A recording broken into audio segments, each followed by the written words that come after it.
Can you guys hear me all right?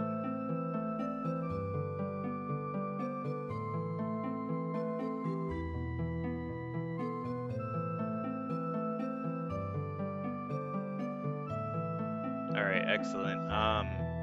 As always, just gonna give a few people, give some time for people to get in. This is Expo, so hello there. I'm gonna have CLX and Owyn in here in a second. So just sit back and I guess enjoy the music until then. Thank you.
Hello there.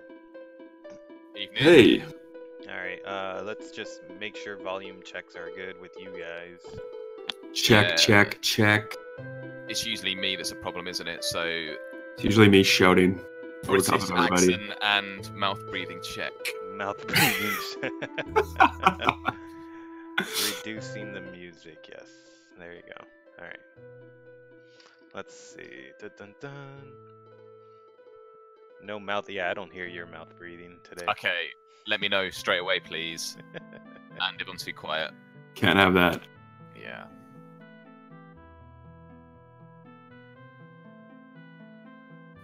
Yeah, it sounds like I'm quiet again.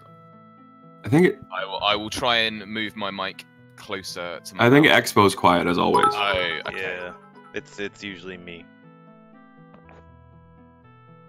Okay. which is weird because I'm not. Yeah, it isn't to me at all, but I guess that's irrelevant. All right, so just a heads up, you can enter the raffle by typing ! gobble gobble. And so you can go ahead and enter. It's in 30 minutes. I will actually hold on. Let me actually start it now. Hold on. Sorry, I just reminded myself to start it now. Oh, all these entries. Everybody's gobble gobbling right now. Uh, That's fucking hilarious. Hold on, let's see. All right, the Gobble Gobble's not quite activated yet, but it will be shortly. I like this participation though. A+. Yeah. There we go. Okay. Amazing now it's going to how do... quickly players follow directions when they get something free. Right. There you go. Try now. All right. Now the Gobble Gobbles are filtering Activated. in. Yes. All right. So yeah, it's in 29 minutes. It'll go off. So in the meantime, there's also instructions on how to take part in the event right here, which we will talk about shortly. But yeah, so if you guys want to do your little introductions, go ahead. All right. Hi. Sorry, I just Hello got a again. text message that came in. This is Owyn, and I am joined by Expo, who's hosting the stream, and also by CLX, who is or was Outlands' first community member, and Outlanders. consummate stream host who keeps me on track and prevents me from droning on and on and on about things no one cares about. So with limited success last time. yeah, I was in a bit of a rush last time. That wasn't intentional. I had like a list of things I wanted to get through and also a list of things I needed to do. So yeah, I just kind of boasted and didn't do much else. Oh well. I'm gonna try to be more human, approachable today. Oh hey, look, they showed up quick. Oh, I hope that everybody, all of our American players, had a great Thanksgiving. Happy Thanksgiving, everybody. We started our Thanksgiving harvest event yesterday. We gave Luthien the day off. He has been working pretty steadily on the shard every day for the last, however old we are now, 3 weeks, almost 4 weeks. So we initiated the event yesterday at 9 p.m. EST. And the event essentially works in that you kill things and you get seasoning and you get torches from every mob in the game. And then as you're out hunting, things you kill have a chance to respawn as one of 5 different birds. So you'll see one on the screen right now. That's, I think that's the vulture. And once the bird spawns, you season it. Everyone knows you don't want to eat a harvest bird without some good seasoning. And then after it's seasoned, you have to roast it. And after you kill it, once roasted, you have a chance at one of 15 different rares. So it's been really fun for a lot of people. We've had a huge amount of involvement. I don't know if Expo, if you could type event score and bring that up on stream so we can see just how many people have taken part so far. But I think we're somewhere up, like 250 plus users have been hunting birds. Staff have been having fun. We've been wandering around. So yeah, 61 pages. So yeah, 600 some odd people have been taking part in the event. It's been fun. It's been fun for a lot of people.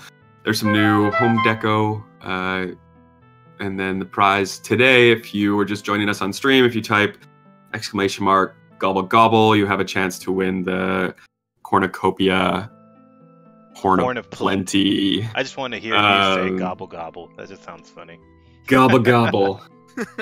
At the top of the event score, so we'll be giving out one of those today. How long is the event going to last for, Owyn? We're leaving the event on until Sunday night at midnight. So you have until then to collect all of your rares, and if you don't collect them all, then you'll have to trade for them, which I think creates a fun little economy. Rare collection. Also, with this patch, we added a rare orange forest ostrich, which has now lovingly been nicknamed the pumpkin spice ostrich. That is spawning. You completely ruined it by calling it that. But... I didn't ruin it. Okay. That was someone else came up with that, and I'm just going with it because, you know, Starbucks calls something pumpkin spice. You know they're onto something. So pumpkin spice ostrich is highly coveted. If you're into orange. Sorry. Somebody said that they don't exist in the wild. They do exist in the wild. There's a few spawned right now. I know for a fact that one of my guildmates found one almost immediately because it spawned outside his house. Yeah. No, it's just part of the regular pool of spawn colors for ostriches. But if you want an orange one, you're going to have to get it this weekend because it will go away and never be seen again. So I think this is an amazing idea to keep doing these one-off rare mount hues. Yeah, I could obsess over this. Yeah, I think we'll have to see how this trickles into the mount breeding system, because I think that they maybe won't be included. For the orange one, I chose like the top of the 5 hue range, which is how the mount breeding system will work. So there is potential that it could be mixed in, but for now, I think we'll leave these special ostriches out of it, so they're just rare. Also, in a patch midweek last week, I kind of lost track of the patches because they're happening so frequently right now. The ostriches have gone back to their like OSI handling, where they have light horns and feet, the frenzieds and the forest ostriches. So if you have an ostrich from before that patch with the colored horns and feet, they're now sort of rare. Nice. Which is, yeah, just something fun to collect if you have those, or hold on to them as pre-patch.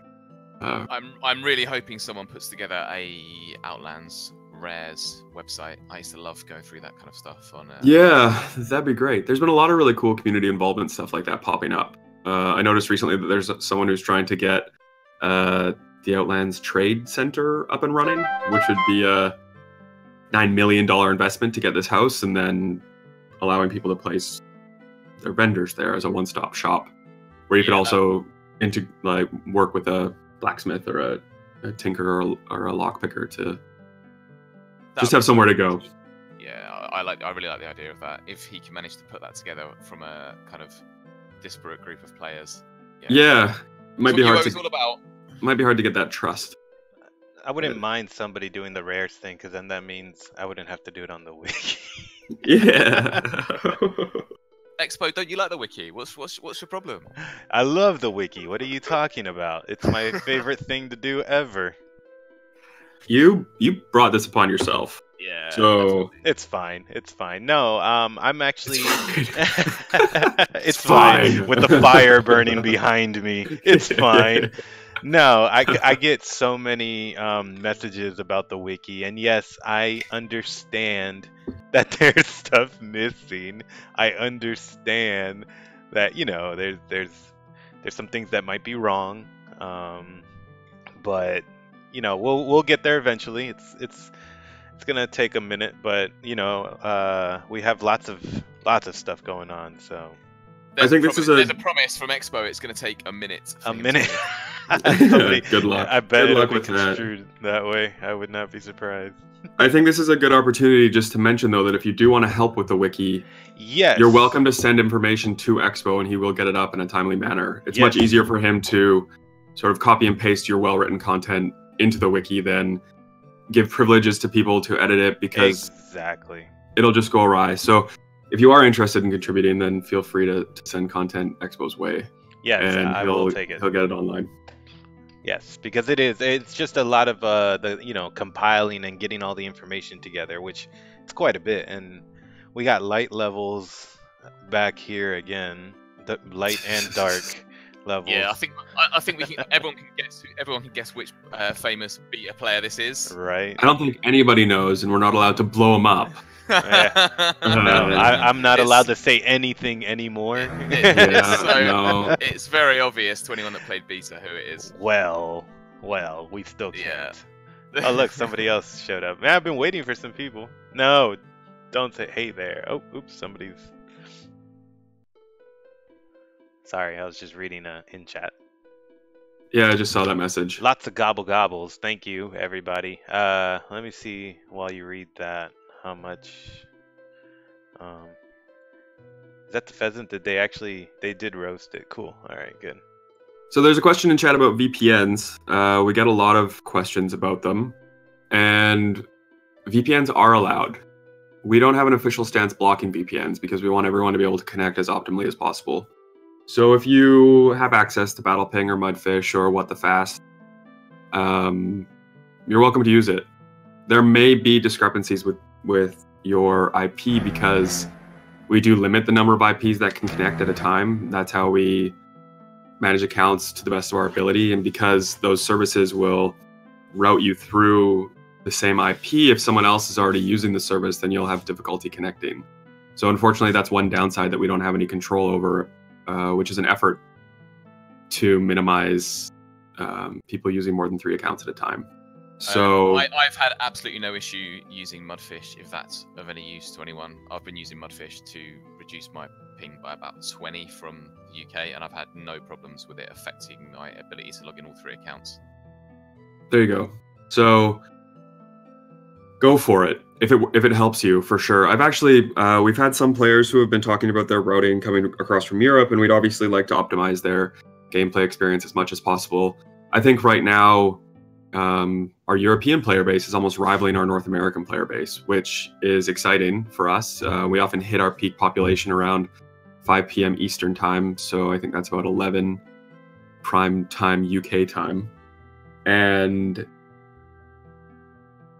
it is important to us that you have a good gameplay experience. So I've reached out to our host about improving routing. If you feel you have specifically bad routing, send me a trace route, and I can work with the host to get that improved for you within reason. I know some players have seen improvements recently as we started making improvements yesterday. Also, as we roll out more improvements in terms of server optimization, everyone will see improvements. So that's exciting for all. Jaden's been working on it. I don't think it's in at the moment, but it will be shortly. We basically prioritized players' network connectivity over the server. So, meaning that if you're suffering from lag, the server will do what it can to optimize your experience instead of, pushing a respawn or handling some other timer function, which will hardly be noticeable at the minute level, but in terms of improving speed for players, it may be noticeable. And we're also confident that we save times reduced to about 50% of what they are now. So we'll see saves drop to below a second again, which will be great. And he thinks that that's a modest estimate for what's possible, which is very cool. So we might go down to 0.7, 0.6 second saves again. Amazing. Considering that we have nearly 2 million items on the shard right now, that's an improvement. What else was in the patch? Have you changed something with some of the... I'm not getting disconnected for equipment spam since the last patch. Have you changed something? Yeah, we reduced some of the spam prevention that we implemented when we were dealing with a lot of that lag. So that is typical sort of spell requests and equip requests and drag requests that we felt people were abusing when we launched because of all of the macros that people were running. The server was basically getting assaulted. Like, there were 1,600 users on, all running really complex macros with no delays. So we've slowly been training people to add some delays into their macros, and they're mashing keys less. But the side effect of that was that normal gameplay, that's been happening for 20 plus years, where people are mashing their hotkeys or they're casting spells or they're trying to equip things, whatever it might be, was getting interrupted, and in some instances was disconnecting people in the middle of PvP. Or there was definitely something up. I was getting disconnected fairly consistently. Yeah, it was getting annoying. We were getting some pages about people that were like in the middle of a battle and they were being disconnected. So we lightened up on that, which obviously we haven't seen much of a difference in performance since then. But it was one of those sort of grasping at straws to fix the lag issues. But once we realized that it wasn't really related to that, we eased off on it. Right, it's definitely better for me as of today anyway. I haven't been disconnected once, so amazing news. Yeah, I think that's a big improvement for people that were getting frustrated with why they were disconnected. So now it's happening a lot less. I'm jumping around, Owyn. Sorry, but factions. What happened last week? And Hey, real quick, just because you mentioned the factions, there is some footage that I posted in a PvP video from the factions. There was a great turnout, but that's it was too great. But Owen can go into further detail about that. Yeah, we trialed factions last weekend. We were excited about rolling out the system. We ended up having, I think, about 65 plus players in each struggle, which I think is really exciting that there's that many people that are interested in PvP at that level this early on in the Shard. But one of the downfalls was that when we designed the faction system, we imagined, 20 versus 20. We didn't imagine 40 versus 40 or whatever turned out.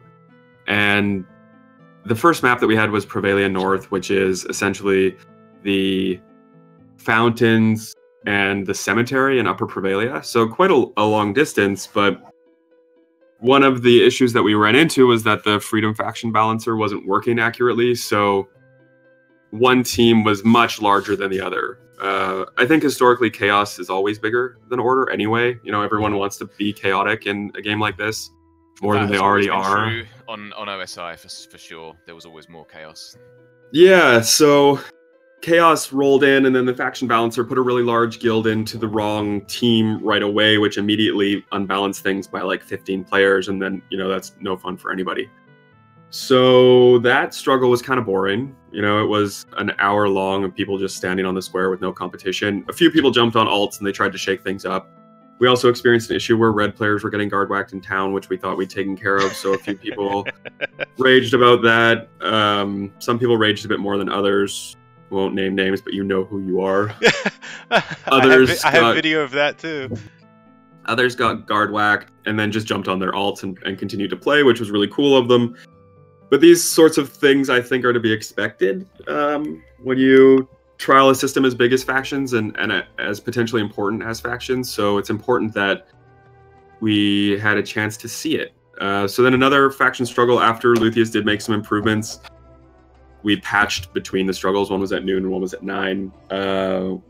Happened to be at the Snow Fortress map, which just wasn't a good call. The map rotation is completely random, so we don't know which map is coming up. But again, that map was designed with less people in mind. So as soon as 65 people jumped on the Snow Fortress map, then it got way too crowded, was no fun for anybody. And also people were starting to deal with some of this spiky lag that we've been experiencing.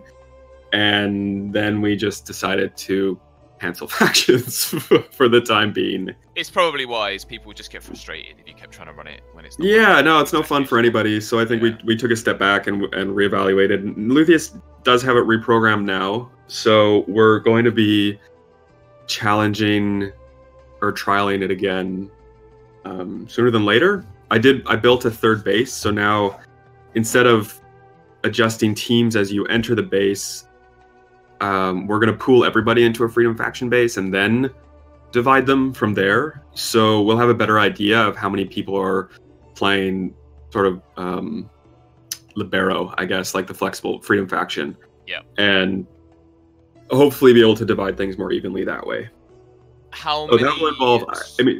Sorry, Owen, carry on. No, go ahead.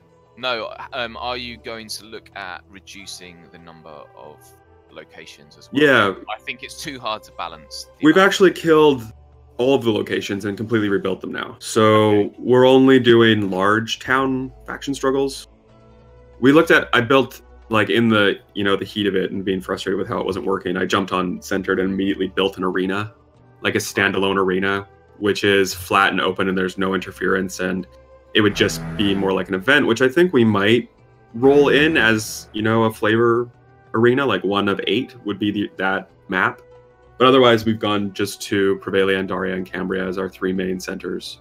So I think that shift will help. I think people like fighting in town too, so... Yeah, what about the dungeons? Are they going to be changed? Or No, dungeons, we're not going to include dungeons. For now, anyway. I spent a lot of time revamping those dungeons to include faction struggles, but I think a dungeon like Ossuary is too choky for that many people, and maybe something like Darkmire Temple could work because it's quite open, there's a bunch of room, but it is... I think they're just too small. Ossuary would be a nightmare, especially Ossuary with wouldn't what be we've fun seen. for anybody. I think it's been good for us to step back and realize exactly what's playable and what's not, especially for me. I didn't design this map with, stupid to say, but 1,800 players in mind, because I just didn't imagine that there were 1,800 players left that were playing Ultima, but we've kind of proved ourselves wrong in that sense. Right now there's 1,665 players online, and it's busy. It's very busy. So if you want to shove more people into a dungeon, I mean, even the dungeons right now that have the skill game bonus or the special item bonus are extremely busy. They're absolutely packed. There's like 48 people in Aegis Keep right now. So it's busy, busy. I just noticed a comment from Akasha in the chat. So basically, you're accepting that he was right a year later after his comments about, was it Terran or Outpost? It was Outpost. Akasha. He was right all along. Akasha, you were right. I'm hesitant to admit that, but Yeah. Outpost is too small. I mean, Outpost is too small for the amount of people that are just bank sitting right now. I didn't ever imagine that would be the case. You know, there's literally 80 people at Outpost Bank right now, just standing around. Imagine we sprung a faction struggle there right now. And there'd be another 100 people running through town. And it's really tiny, that struggle. So no. Yeah. No, we needed to take a step back and reevaluate exactly how those faction struggles would work. And I think it's pretty common that factions are like a bone of contention for many people, but I think that people are looking for PvP. Those characters are starting to be ready enough to get out and fight. So it's something that's important to us. We want to make sure that PvPers have an organized outlet to take part in PvP on a daily basis. And also we'll look at evaluating the times as well. I know that there were some European players saying like, that's 5 p.m. for us, dinner time, it's not great. So we might look at pushing things back altogether, maybe doing a 10 p.m. EST and then pushing the Euro time to like 9 p.m. GMT, whatever works best. As a European player, I think one of the struggle times needs to change. They're not particularly suitable for us at the moment, but that's obviously I'm assuming an easy change for Luthien to make. Yeah, we'll just adjust the schedule once we have a better idea of how the maps roll. So we will need to do a map patch for this. The patcher is still slow, really slow. Horsepower is working on it. We think we have it up to the point where we can get 15 megabytes per second down, which on large files is totally reasonable. But even rolling out the new GUMP patch that I did this week, so many people had interrupted downloads, which made their screens look like their TVs had been hit by static electricity, which was just because it was interrupted. Their downloads were interrupted, probably by other people downloading some system malfunction. But the patch server is on a high-speed server.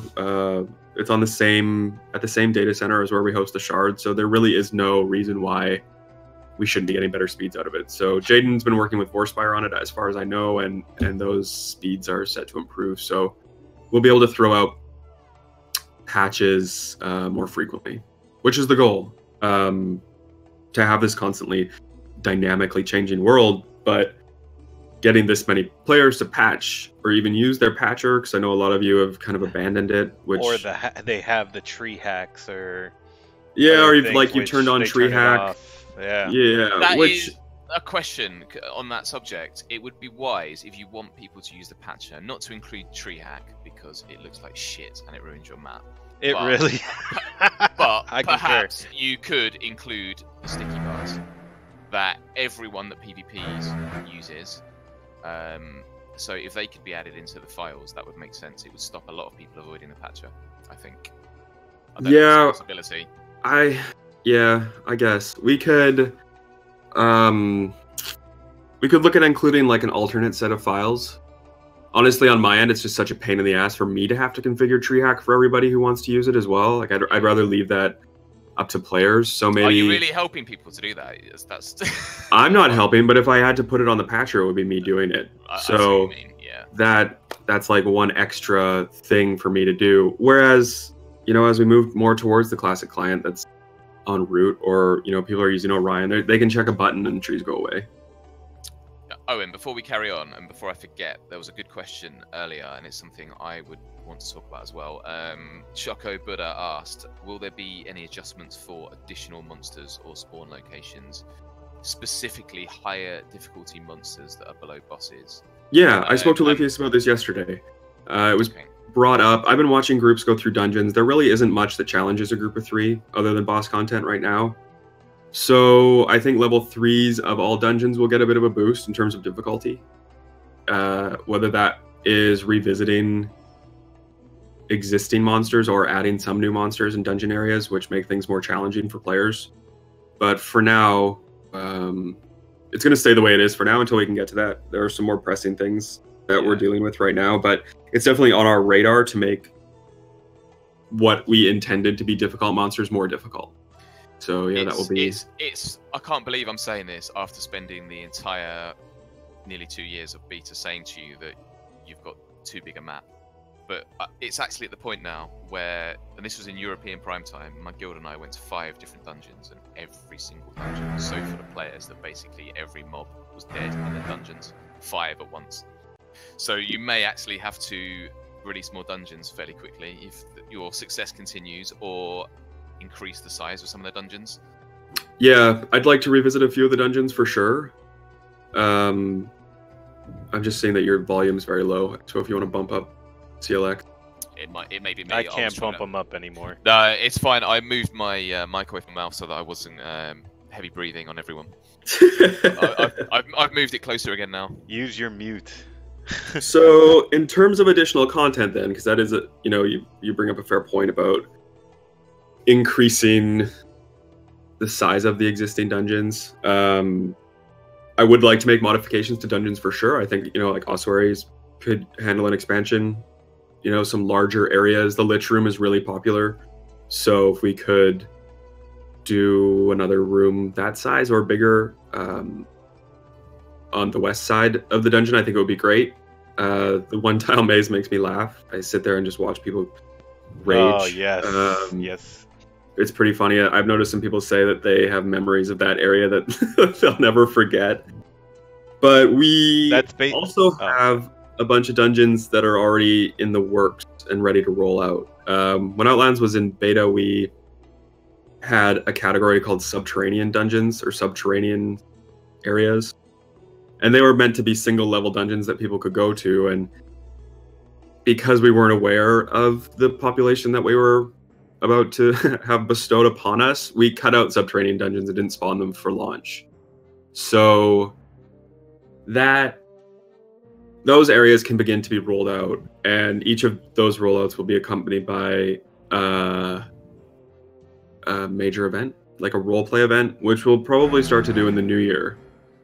We're just kind of giving ourselves time to settle down in terms of, coming to grips with the population that we're dealing with, and also how best to handle events moving forward. So we have those subterranean areas that are already ready to roll. There's a nice one in Prevailing Quarry that I think would be great to roll out, and also the Ratmen. And these areas are good for new players, which I think would help them move out of existing dungeons and leave a bit of that, harder spawn to more experienced players. But also we have a dungeon that will be rolling out with our holiday content called Cavernum, which is our snow and ice themed dungeon. So that'll open up a whole new area for people to explore, and also open up an area of the north, which isn't very popular for players right now, in that snowy north area between Andaria and Outpost. So Cavernum's about 75% done. I've been working on it. It's been going through various incarnations. Luthien thought it was boring, so I needed to go back and make things. You're hearing me shit. Look at reading me. Yeah, you're such an asshole. I've gotten a couple of kills. It's true though, right? Yeah, well, I think Khaled should definitely elaborate in what he means before we ask that question anyway. So you carry on, Owyn. So Cavernum's about 75% done. We hope to have it rolled out with holiday content, which would open up a new dungeon for the holiday season, talking, end of December, New Year's area. And that dungeon is basically a combination of Hithlith and Destard. So a mix of wide open caverns and smaller corridors. And the theme is generally snowy, obviously. Snow is a really difficult theme to build with because there isn't many tiles that are interesting. So I'm just trying to work out how to make a snow dungeon interesting. That's been like the ongoing question as I've been building Cavernum, how to make it cool. So that's coming with our holiday content. So we will have a new dungeon before the end of the year, sort of Outlands first DLC, I guess, if you will. But I'm just trying to consolidate a lot of.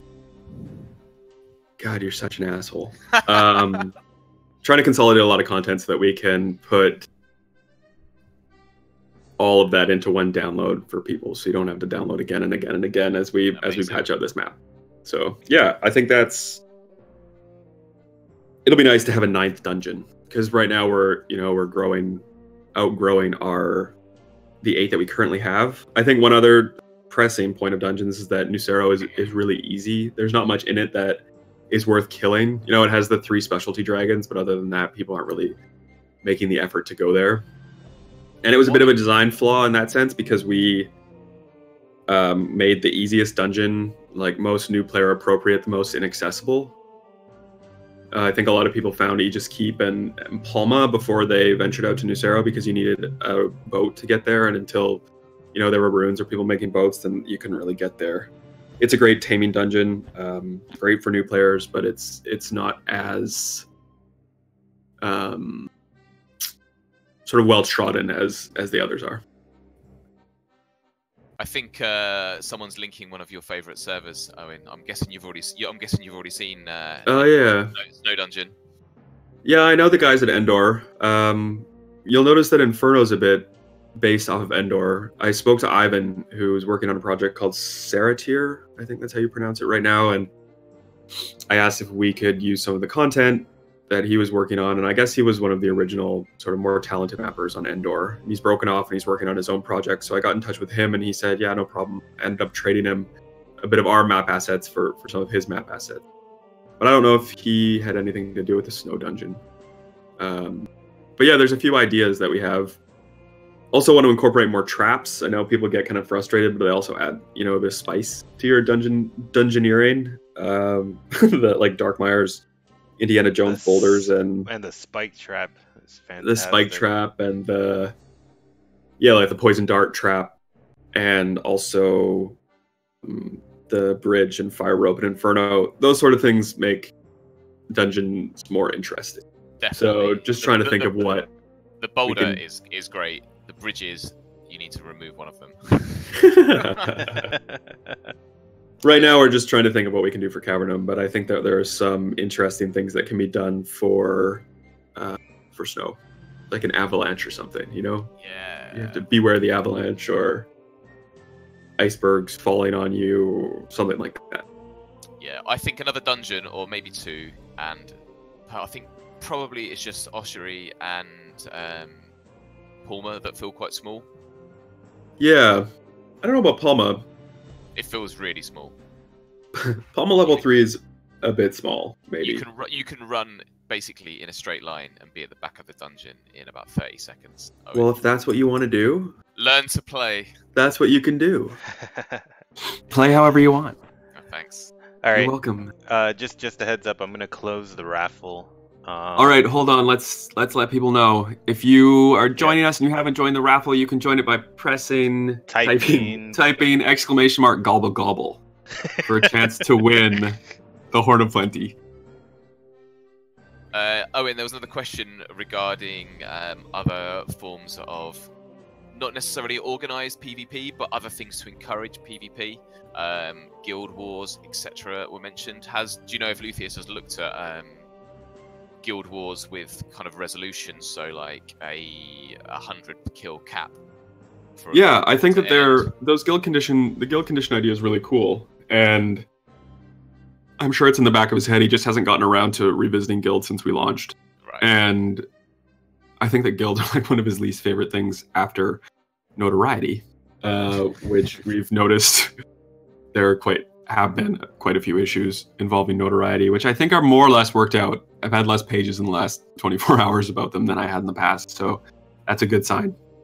But yeah, guild wars with conditions I think would be really cool. Also, we've had some ideas about incorporating a treasury into the guild system so that you can ledger and keep track of people making donations and taxes, and be absolutely amazing. If you could do that, what total quality of life change for guilds. Yeah, I think it would be neat for guilds to be able to manage themselves in that way. So yeah, we're definitely thinking along those lines. Also, there's been some discussion about the flagging for factions, because right now, if you're a member of a guild, you have to be a member of a guild to take part in factions, but you can flag never, meaning you never flag orange to opposing faction members, or you can flag factions only, which means that only during those 3-hour-long slots do you flag to members, and then there's always, which means that you're always orange to everybody. So you're looking for fights often.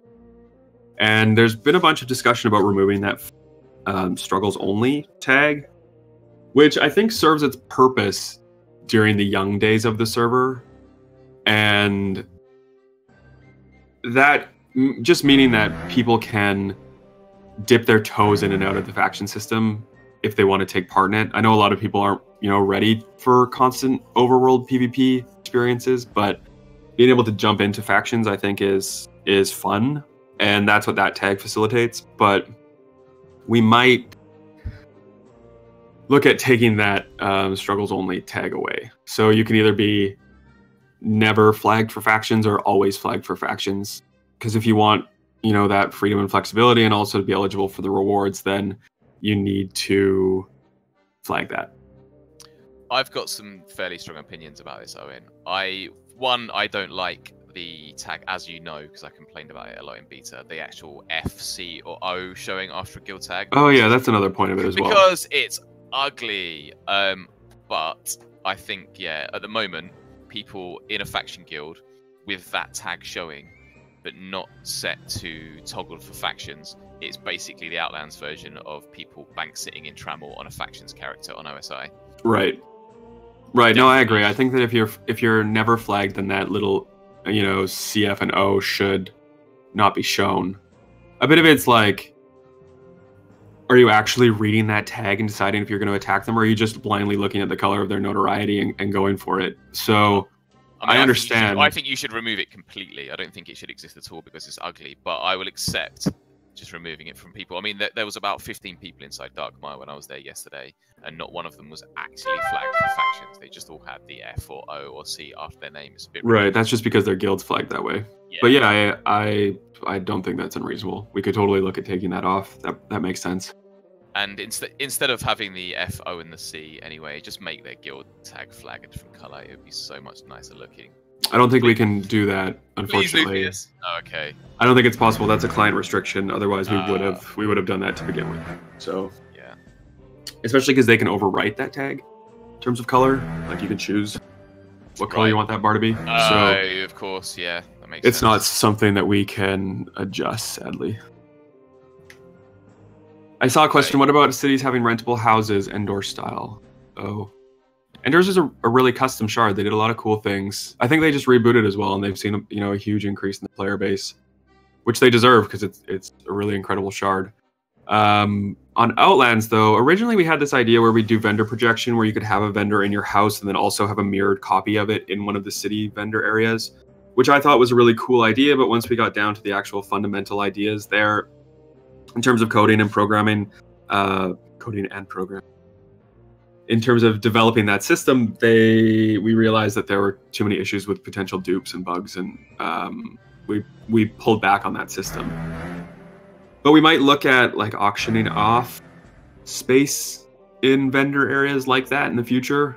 I think that could be so good if those nice market areas in Andaria and Cambria especially got used. I really like those areas, and I kind of want them to be used.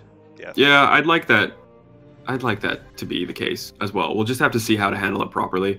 I think like we could have a market manager, and then you'd have to speak to them about renting that stall and have it maybe cost more than, town vendors.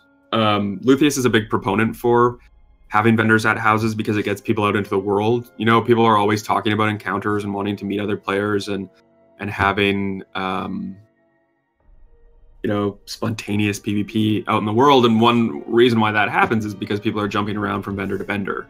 Yeah, he's right. Although, to be fair, most vendors are right next to guard zone, so it's probably not the best PvP. But the principle is still correct. Right. And that's like age-old Ultima. And I know, we're talking about Outlands, so there isn't much age-old Ultima here, but that's sort of his stance on it. So, but it's definitely there's a lot of age-old Ultima here, Owen. I've seen more age-old Ultima on Outlands in the last month than I have in the last 15 years. So yeah, I concur. Choco Buddha is asking another good question.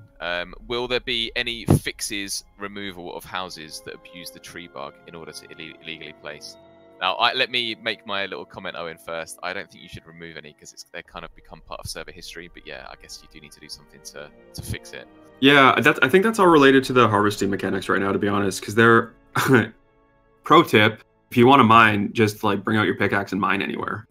Anywhere in town. Same with fishing, same with logging. I think you can all log in your houses. Like there's some major bugs and issues right now that we're dealing with harvesting. It kind of got pushed on the wayside. I think it all stems from the smart harvest mechanic that we have in place.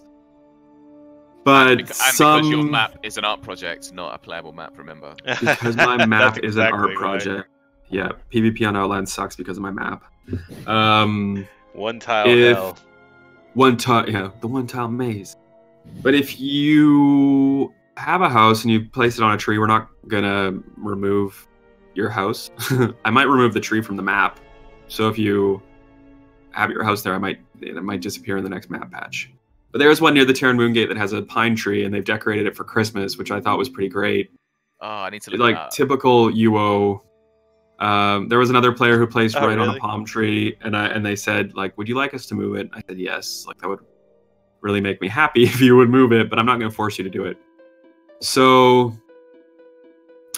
yeah, we won't force anyone to change their housing placement if they have found a housing bug. I'm going to see if I can find the old Stratix link that has all of the crazy house placements from OSI, like castles floating over the sea and stuff. I'll post it in the chat if I can find it while you carry on talking.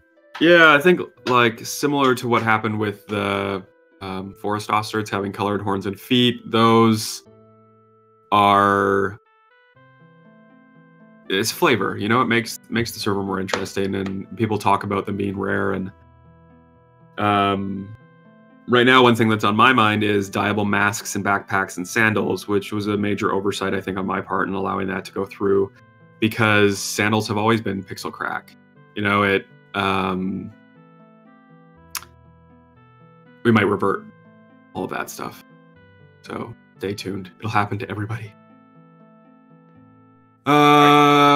Akasha, what about people that use bugs to place in unplaceable spots on islands that were locked down? That isn't a bug. Housing placement hasn't changed since beta. All of those housing placements were possible then and are possible now, and no rules have changed in that response. In that sense, I know there was a group of players who have houses outside of Pandaria, and they were really gutted when a caravan wagon was placed there. There's one big rock that's placeable, you can place over it, and that rule never changed. So it is the way it always has been. So yeah, those rules are global, and I can see they haven't changed. I think there may have been some kind of problem with the housing tool, and this is just me from testing quite a lot of areas. A couple of times I had it tell me I couldn't place a house there, and then a day later tell me I could. Now maybe that's just me making a mistake, but that could explain what... Yeah, no, like from a code point of view, that's not possible. Right. So I don't think that is the case. I know house placement's always been a bit finicky. You know, like if you try to place something and it ends up 3 tiles over, and that's kind of just the way it's always been. That's not something that's specific to Outlands. It's just the way that the house placement system works. So yeah, no, we're not going to make changes to that, obviously, because people will rage kind of like that right now. But yeah, that's staying consistent, so no changes there. Oh well, I can't find this link anywhere on Stratic, but never mind. Yeah, if you find it, share it. It'd be great to see. I will share it in Discord if I can't find it before we finish. What about bosses? I mean, I know I've complained to you about this a couple of times about the differing difficulty of some of the mini bosses. Yeah, they're up for a retune.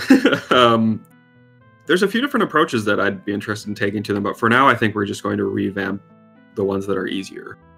Right now, Terrath and Goliath in Mount Petrum is definitely the most difficult, and I think that is a good baseline for where we think bosses should be. I know that that's really difficult, but the reward is also quite high doing bosses. So if you're only, doing Heart of the Mountain and the Ossuary mini boss, then you're basically cheating right now. Like, they're so easy.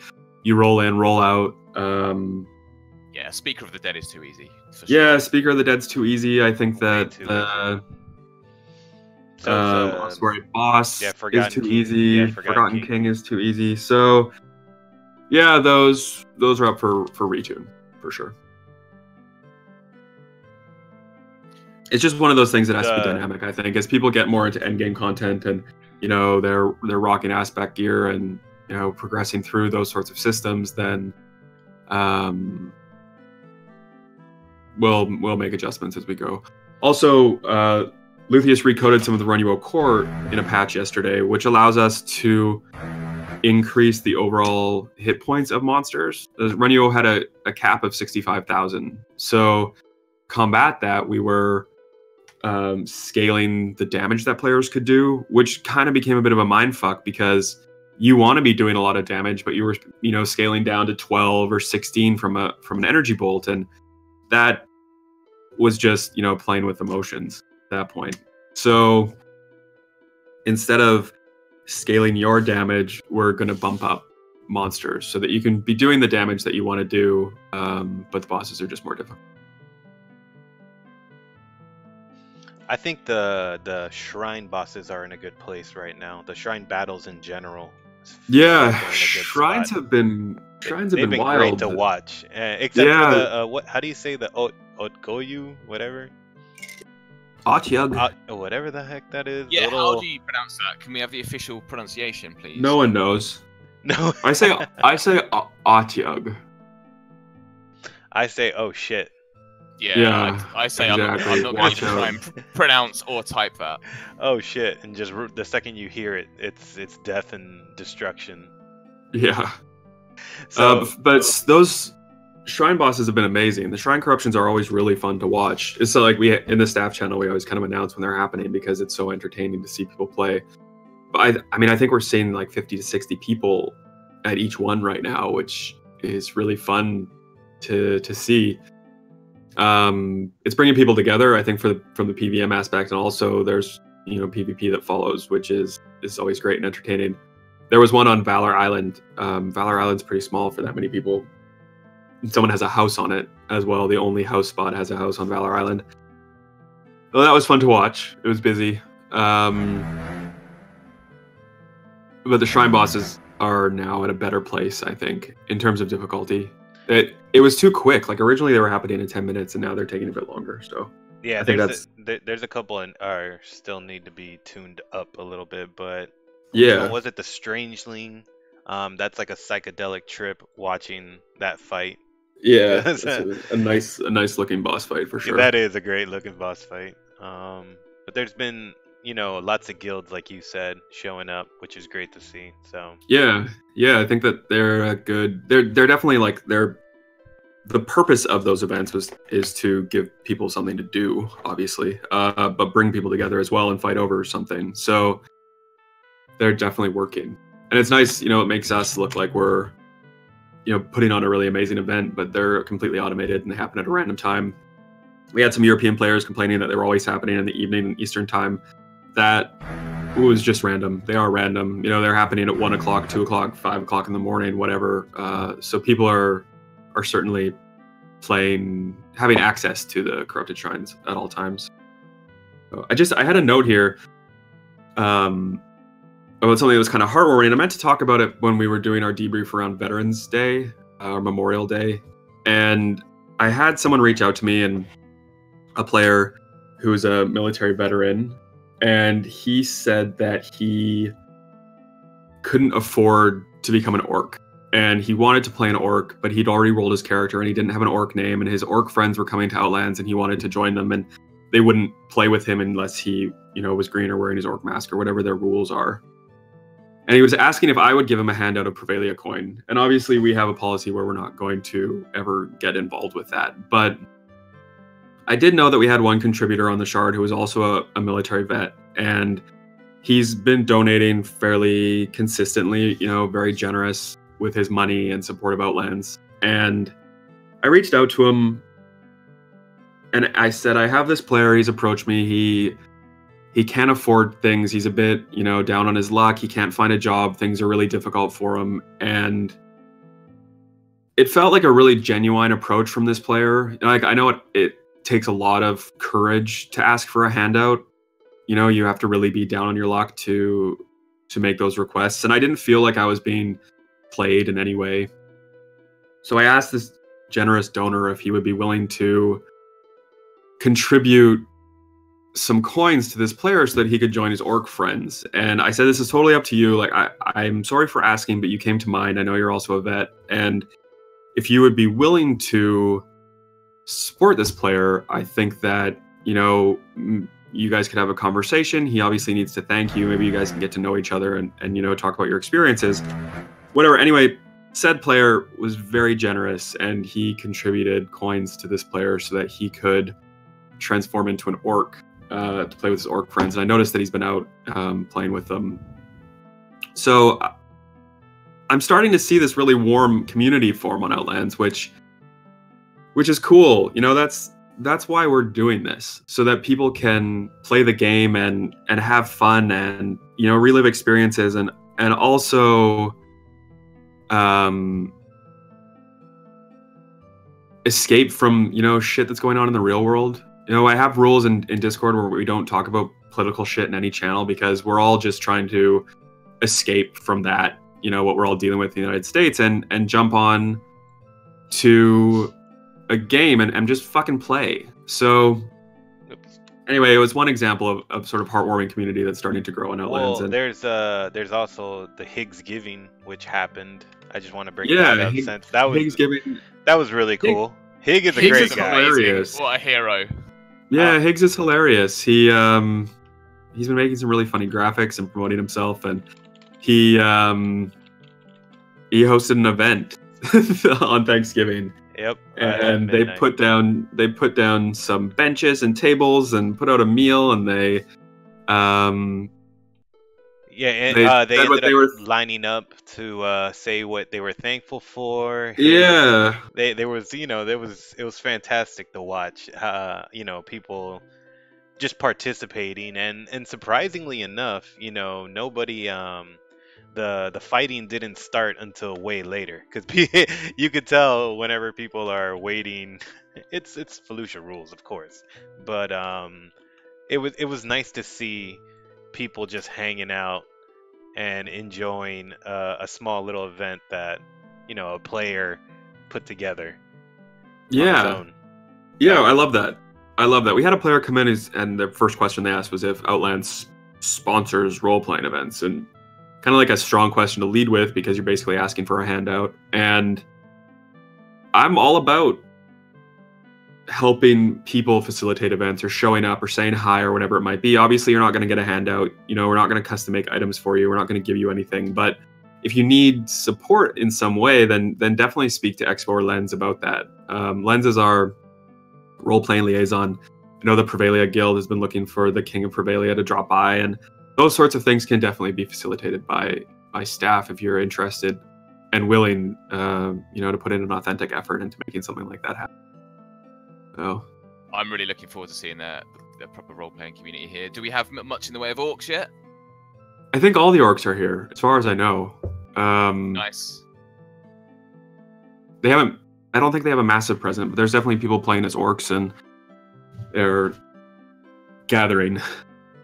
Hey, I just want to say that I'm gonna end up closing the raffle now because people are asking what happened with that. I just let it go since we were still talking, but. Right, gobble. Gobble. There's actually 107 entries right now for nice. that. Yeah. So I'm gonna close them right now. Dun-dun.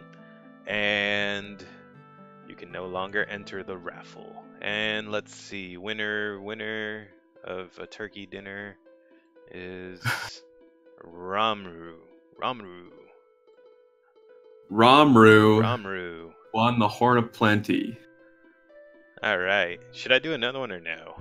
Nah. Let's one giveaway. That's enough. All right. So what I need is you to message me your character name, and I'll take care of you Discord.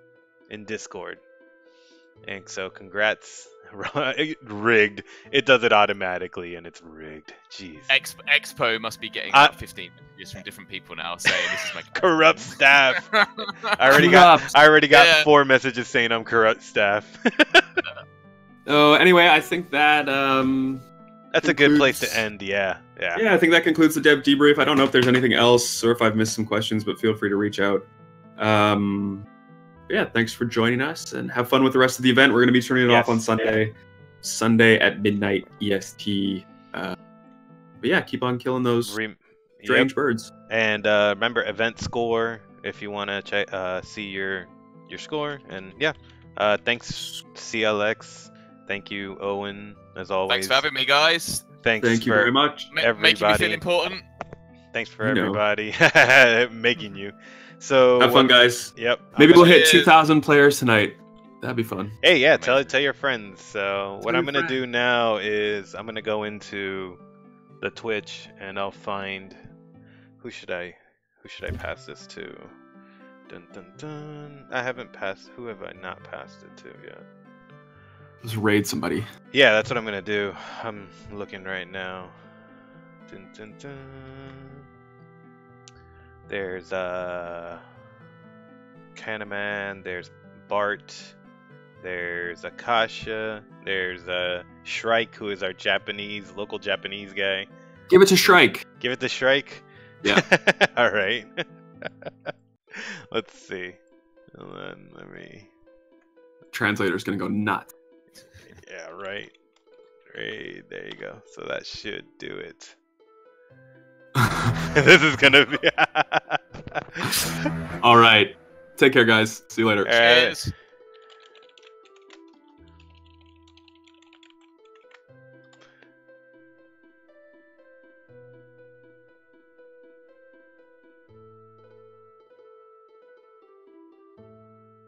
Tino's Pizza Rolls.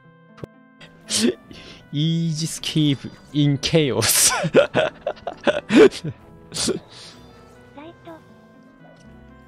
Thank you for the raid. Thank you for the raid.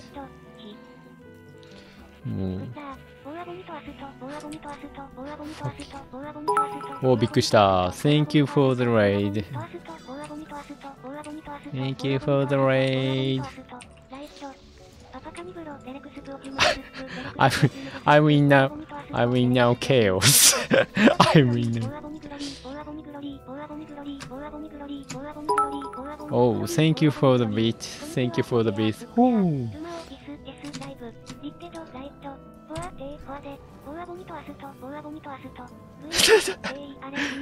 What the fucking fair? What the fucking hell? Yeah.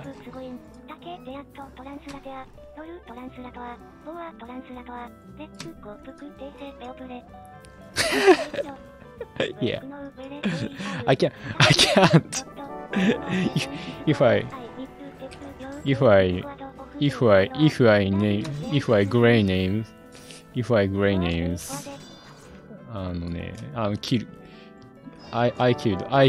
I killed soon. 1 second. I killed 1 second. if I became a gray name. やられそう。